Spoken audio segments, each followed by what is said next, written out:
Hi, Sunday school friends. It's Miss Melissa here. I know it's a little bit sad that we're not able to be together at St. Paul's every Sunday to go to Sunday school and learn about God's love, but I thought it would be nice to read you a story of a very important holiday that is coming up soon. I'm sure most of you can think of what holiday that would be.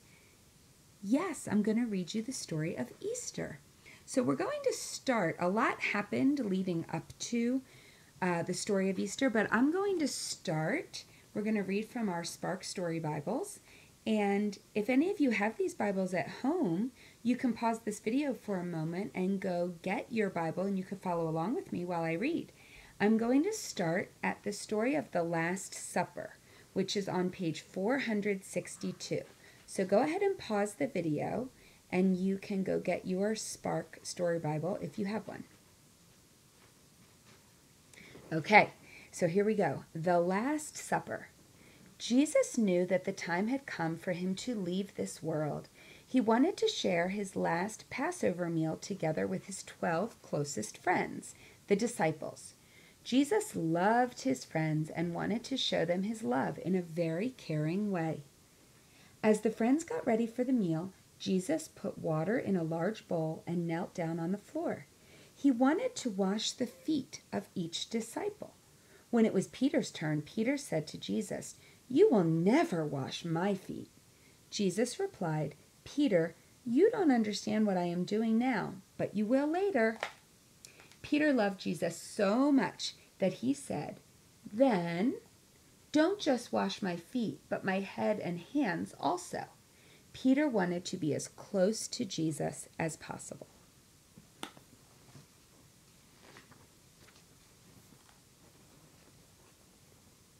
As they were eating, Jesus sadly told his disciples, "Soon one of you will betray me. One of you will tell people who don't like me where I am, so they can take me away." This upset the disciples, and each one said, "It's not me you're talking about, is it?" When Judas said this, Jesus gently replied, "Yes, Judas, you will betray me." Then Jesus picked up a loaf of bread. He blessed it and gave some to each of his friends, saying, "Take this bread and eat it. This is my body." Then Jesus picked up a cup of wine. He gave thanks and said, "Drink this. It is my blood, which I must give up, so the sins of people may be forgiven."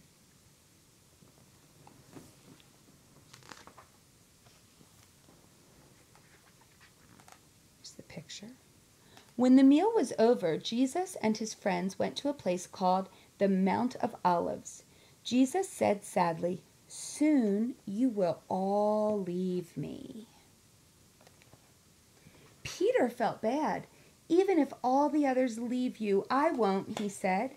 Jesus looked at his dear friend and said quietly, "Before the sun rises, you will pretend you don't know me 3 times.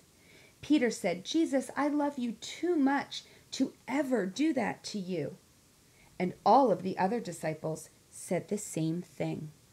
Now the little star at the bottom says, "What can you do to show people that you love them?" That might be a nice thing to talk about with someone in your family while I get to the next part of the story.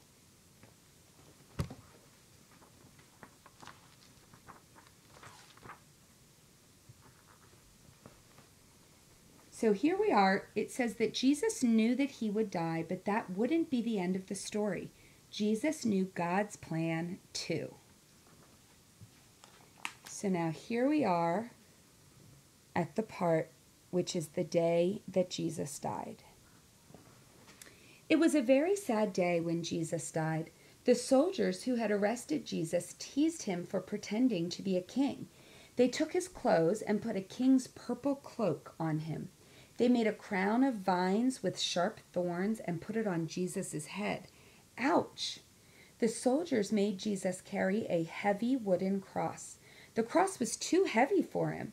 Jesus fell and skinned his knees, and the cross tumbled to the ground. A man in the crowd carried the cross the rest of the way.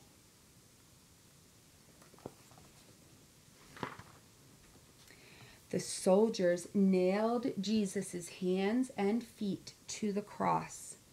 They raised Jesus' cross up on a hill between two other men. The other men were thieves, and they were being crucified too. A thief is someone who steals things. One of the men was angry with Jesus. "If you are a powerful king, can't you save yourself? Why don't you save us too?" The man spat at Jesus. But the other thief believed in Jesus. He shouted back, "Don't you know who this is? This is God's son. He hasn't done anything wrong. We are being punished for our mistakes, but Jesus shouldn't be here." The man turned to Jesus and asked, "Will you take me to heaven with you?" Jesus looked at the man and loved him. Jesus told him, "Yes, today we will be in heaven together." After a while, the world grew very dark, as if a terrible thunderstorm was coming. See the picture. It was as if all of creation was crying because Jesus was about to die. Jesus was feeling all alone and prayed to see if God was still there. Of course, God never left Jesus. God was with him the whole time. Jesus looked at the crowd. He was so sad that people didn't believe that he was God's son. He asked God to forgive them for killing him. The soldiers offered him some sour wine, but he didn't want to drink it. He was ready to die. Finally, Jesus had fought for long enough. He said, "God, the work you gave me to do here is finished." He breathed a final, long, slow breath, and then he died. Now this little star here says, "Draw a picture of the day Jesus died. What color will you use to show sadness?" So that's an activity you could do. But now I'm going to read the part that is the celebration. This next part of the story is called The Empty Tomb. Let me show you the picture. Okay. It was early in the morning on the third day after Jesus died. The sky was pink and red with the first light of the sun. The women didn't notice the sky. They hurried to the cave that contained Jesus' body. Mary Magdalene and Mary, the mother of James, led the way. Two others, Salome and Joanna, carried the spices to rub on the body of Jesus. They had a job to do.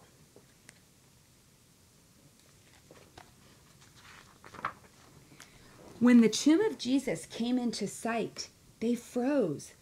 Uh-oh, they had forgotten about the huge stone that sealed the opening to the cave. How would they move it? The women kept going to the cave anyway. As they came closer, the women could see that the stone had already been rolled away. They peeked inside. Oh, it was dark in there. Brr! It was cold in there. Drip, drop. It was damp in there. That means wet. What? It was empty in there. Jesus was gone. An angel appeared in sparkling white clothes. The glow from the angel brightened even the darkest corners of the cave.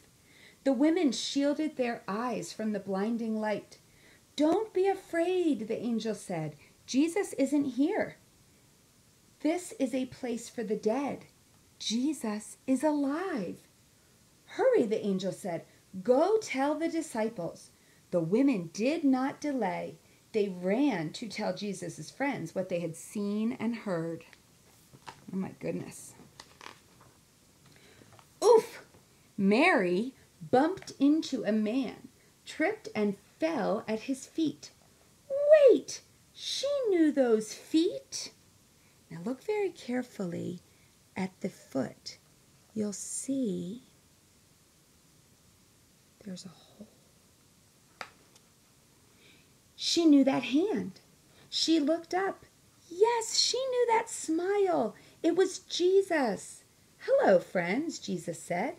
Jesus was really alive. The women hugged his feet and shouted with joy. Go tell the others the good news that I am alive, Jesus said. I will meet them in Galilee. I can't wait to see them again. The women had a new job to do. They had to tell everyone that Jesus was alive. And now this star says, what would you have done if you were one of the women and saw the angel in that cave? So we celebrate Easter to celebrate that Jesus is alive. He is risen.